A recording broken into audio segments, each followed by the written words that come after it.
C 언어에서는 일반적으로 정해진 데이터 타입들이 있습니다. 캐릭터, 인티저, 플로트, 더블 등등 이런 것들이 있죠. 근데 우리가 새로운 타입을 정의해서 쓸 수도 있습니다. 그것이 바로 typedef라는 구문입니다. 예를 들어서 typedef int하고 length라고 하면은 length라는 타입이 새로 정의가 되는 건데 그 내용을 보면 실제로는 인티저입니다. 그래서 이제 이 length라는 것을 타입 이름으로 사용해서 인티저 대용으로 쓸 수가 있게 되는 것이죠. 여기에 응용 사례가 나와 있죠. 그래서 length, len, max, len 이렇게 놓으면은 두 개의 인티저 변수가 생성됐다라는 것과 동등합니다. 마찬가지로 인티저의 포인터 어레이를 이와 같이 선언할 수가 있겠죠. 우리가 포인터를 사용을 할 때 이와 같은 애스터리스크 기호를 많이 사용합니다. 그래서 때때로 프로그램이 좀 복잡해 보이기도 하죠. 그래서 이와 같이 캐릭터 포인터를 string이라는 타입으로 선언하게 되면은 애스터리스크의 사용을 줄일 수가 있습니다. 자, 캐릭터 포인터가 string이라는 타입으로 정의되는 것이죠. 그래서 string p 해놓으면 실제로는 캐릭터 포인터 타입의 변수 p가 정의된 겁니다. 여기도 마찬가지로 string line pointer max lines 이렇게 해놓으면은 캐릭터 포인터 어레이가 max lines만큼 생긴 거죠. 그리고 이 얼럭이라는 함수는 캐릭터 포인터 값을 리턴합니다. 이와 같이 string compare 함수는 캐릭터 포인터 타입의 아규먼트 두 개가 있었는데 둘 다 이와 같이 string 타입으로 선언해줘도 괜찮습니다. 캐스팅 할 때도 이와 같이 새로 정의된 데이터 타입을 사용할 수가 있습니다. 우리가 앞에서 t노드를 정의를 했는데 매번 이 t노드를 struct tnode 이렇게 길게 쓰기가 불편하죠. 그래서 이 경우에 typedef 명령을 사용하면 이 스트럭처를 하나의 타입으로 새로 정의할 수가 있습니다. treeNode 이렇게 새로운 이름을 이 struct 타입으로 사용할 수가 있겠죠. 동시에 treePointer라는 이름으로 tnode 스트럭처의 포인터 타입을 정의할 수가 있습니다. 여기 이 새롭게 정의된 스트럭처 타입, 그 스트럭처 포인터 타입을 사용을 해서 다시 정의했네요. 그래서 리턴 타입은 struct tnode의 포인터가 아니라 tree 포인터로 아주 간결하게 표현이 되죠. 여기 casting도 struct tnode 포인터가 아니라 그냥 tree ptr. 그 다음에 여기 size of에 들어가는 이 스트럭처 타입도 struct tnode가 아니라 tree node라고 이렇게 놓으면 간결하게 표현이 됩니다. 사실은 펑션 포인터일 때 이 타입 데피니션이 아주 유용하게 사용될 수 있습니다.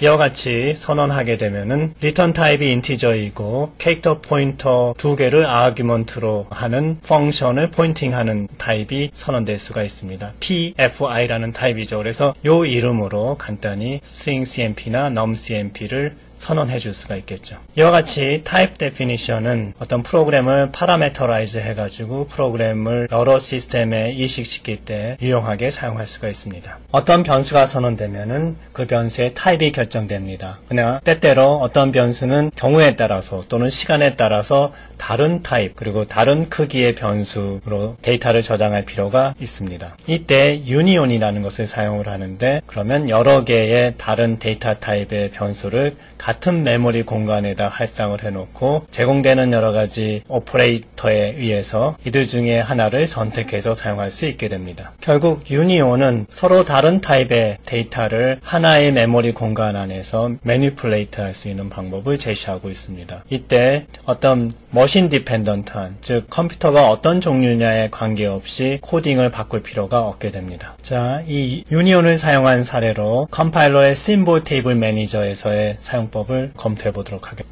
u택이라는 유니온이 정의되어 있고요. 그 유니온으로 u라는 변수가 선언되어 있습니다. 이 변수 u는 인티저, 플로트, 캐릭터 포인터 이 셋 중에 하나로 사용이 됩니다. 이 셋 중에 어떤 형태로 사용이 되는지 u타입이라는 변수가 그 내용을 담고 있습니다. 그래서 그 내용이 인티저다 했을 경우에는 u.ival 해가지고 이 멤버의 타입으로 출력할 수 있고 플로트다 하면 u.fval 그 다음에 스트링이다 하면은 u.sval 이 세 가지 필드로 각각 그 저장된 내용을 액세스할 수 있습니다. 그러나 실제로 이 세 개의 멤버를 위해서 각각 예를 들어서 4바이트씩 그렇게 메모리를 잡아놓은 것이 아닙니다. 실제로는 4바이트만 잡혀져 있고 이것이 ival로 액세스할 때도 같은 메모리 공간, fval로 액세스할 때도, sval로 액세스할 때도 같은 메모리 공간에 있는 값을 읽어 갖고 갑니다. 단지 그것을 인티저로 갖고 갈 거냐, 플로트로 갖고 갈 거냐, 혹은 어드레스로 갖고 갈 거냐가 결정되는 것이죠. 이 메모리 공간을 잡을 때는 여기서 선언되어 있는 세 가지 타입 중에서 가장 큰 것을 기준으로 하게 됩니다. 자, 여기 나와 있는 것처럼 어떤 타입으로 할 거냐는 이 dot이라는 연산자를 사용을 해서 그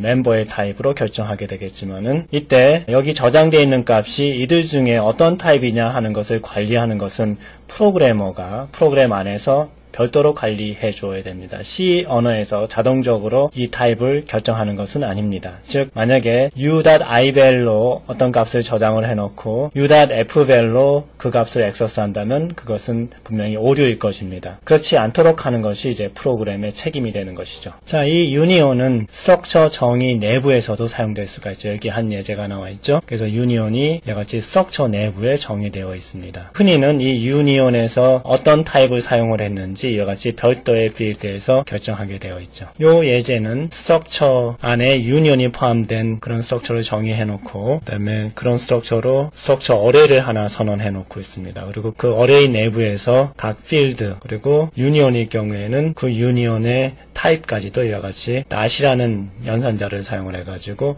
액세스하게 되어 있죠. 여기 sval은 캐릭터 포인터인데 실제로는 캐릭터 스트링이 들어가기 때문에 그 스트링의 첫 번째 글자를 액세스할 때는 이와 같이 첨자를 사용을 해서 액세스할 수가 있습니다. 실제 이 유니온을 위해서 C 랭귀지는 이 안에 포함되어 있는 여러 가지 변수 타입 중에서 가장 큰 것을 기준으로 메모리를 잡고 제일 왼쪽으로부터 맞춰놓게 되어 있습니다. offset 제로가 되는 것이죠. 그리고 그 얼라인먼트, 각 타입마다 얼라인먼트에 대한 리콰이먼트가 있는데 그것들은 컴파일러가 알아서 맞춰주게 되는 것이죠. 사실 이 유니온을 사용하는 건 메모리를 절약하자는 목적이 큽니다. 즉, 이 유니온을 사용하지 않고 이 세 가지 타입이 그냥 이 스트럭처 안에서 선언이 될 수가 있겠죠. 그러면 이 세 가지 타입 각각에 대해서 메모리가 다 잡히죠. 근데 실제로는 이 세 가지 중에서 하나만 사용이 됩니다. 그래서 이럴 때 유니온을 사용하게 되면은 나머지 두 변수에 대한 메모리를 줄일 수 있다는 장점이 생기는 것이죠. 그래서 메모리를 줄일 때 유니온을 많이 사용을 합니다. 또 메모리를 적게 쓰기 위한 방법으로 빗 필드가 있습니다. 그래서 만약에 메모리 공간이 그런 것을 줄이는 것이 아주 중요하다, 그럴 경우에 몇 개의 오브젝트를 하나의 워드에다가 이렇게 꾸겨 놓는 것이죠. 그런 방법이 필요하게 됩니다. 대표적인 사례가 컴파일러에서 싱글 빗 플래그들 여러 개를 하나의 워드 안에 넣어서 사용하는 그런 사례가 되겠죠. 또 하나는 운영체계에서 하드웨어 디바이스를 관리하기 위한 하드웨어 디바이스 드라이버를 작성했을 때 이와같이 싱글 빗 플래그를 사용하는 경우가 많이 있습니다. 자, 그러면 심볼 테이블 예제를 한번 보죠. 컴파일러에서 어떤 인풋으로 들어오는 C 프로그램이 있다 그러면 거기서 각각 한 단어 한 단어 이렇게 읽어드리겠죠. 그것이 키워드가 될 수도 있고 어떤 변수가 될 수 있는데 익스터널이 될 수도 있고 스태틱이 될 수도 있고 오토매틱이 될 수도 있죠. 그래서 그런 것들을 확인해 보기 위해서 플래그를 사용할 수가 있습니다. 사실 우리가 다루고 있는 내용은 키워드냐 익스터널이냐 스태틱이냐 이런 세 가지 내용을 다루고 있지만 이 내용을 하나의 인티저 또는 캐릭터에다가 담아 놓을 수가 있게 되는 것이죠. 여기서 이 flags라는 변수는 캐릭터나 인티저 타입이 되겠죠. 그래서 이런 값들을 on 시키기 위해서는 이와 같이 o와 연산을 취하게 됩니다. 그리고 off 시키기 위해서는 이와 같이 not을 시킨 다음에 and를 시키면 되죠. 이건 앞에서 우리가 해봤던 겁니다. 특정 bit을 0으로 만들어주는 것을 off 시킨다 그러죠. 그때 원하는 bit을 제외하고 나머지를 전부 다 1로 만들어주고 그것을 and 시키면 되는 것이죠. 또한 특정 bit이 on 되어 있는지 확인해 볼 수도 있습니다. 이 수식을 보면은 이 flags에서 해당 bit이 모두 다 꺼져 있는지를 확인해 볼 수가 있죠. define 문 말고 이같이 enumeration 구문을 사용해서도 마찬가지로 이런 symbolic constant들을 정의할 수 있습니다. 그래서 이런 enumeration definition이나 이와 같이 define 문 둘 다 똑같은 효과를 얻게 됩니다. 자, 이런 single bit flag들을 좀 사용하기 편리하게 만들어 놓은 것이 bit fields입니다. 그래서 각 bit들을 별도의 변수 이름으로 이렇게 만들어 놓게 되는 것이죠. 그래서 이 flags를 정의하는데 이때 구조로 정의하고 그 구조 안에 있는 이 변수들은 그 변수가 몇 개의 bit을 차지하게 되는지 콜론 뒤에 그 숫자로서 이렇게 표시해 주게 됩니다. 이 스트럭처를 들여다보게 되면 거기에 필요한 bit수는 3bit밖에 안 됩니다. 즉, 한 개의 캐릭터나 한 워드에 집어넣을 수 있다는 의미죠. 실제 이와 같이 정의됐을 때 몇 바이트가 사용되느냐는 시스템마다 달라집니다. 하지만 이들 각각 하나의 인티저에다가 선언했을 때보다는 훨씬 적은 메모리 공간을 사용하겠죠. 해당 bit을 켜고 끄는 것도 간단해집니다.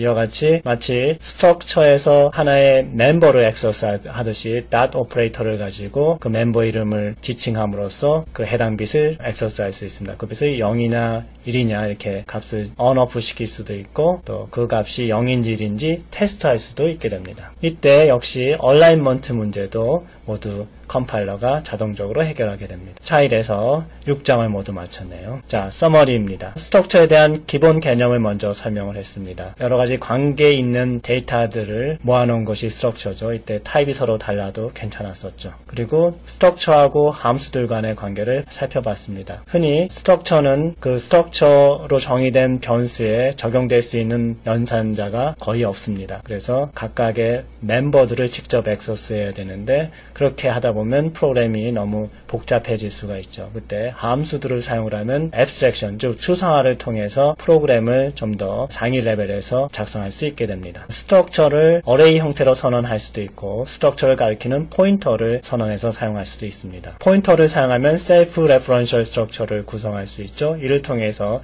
트리나 그래프 같은 컴퓨터 사이언스에서 필요로 하는 다양한 데이터 구조를 표현할 수 있게 되죠. 여러 가지 알고리즘에서 필요한 테이블 룩업 기능을 살펴봤고요. 정의된 스트럭처를 사용하기 편하기 위해서 타입을 정의하는 방법도 살펴봤습니다. 그리고 메모리를 절약하기 위한 특별한 스트럭처도 살펴봤죠. 유니온이나 빅필드 같은 것들이 그에 해당이 됩니다.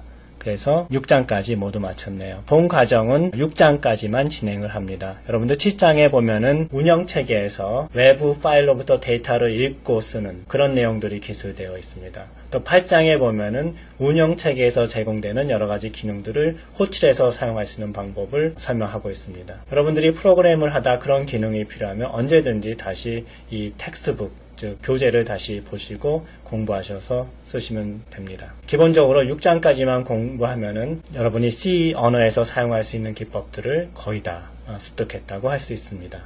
자, 한 학기 동안 수고 많으셨습니다. 이것으로 C 프로그래밍 랭귀지 코스를 마치도록 하겠습니다. 감사합니다.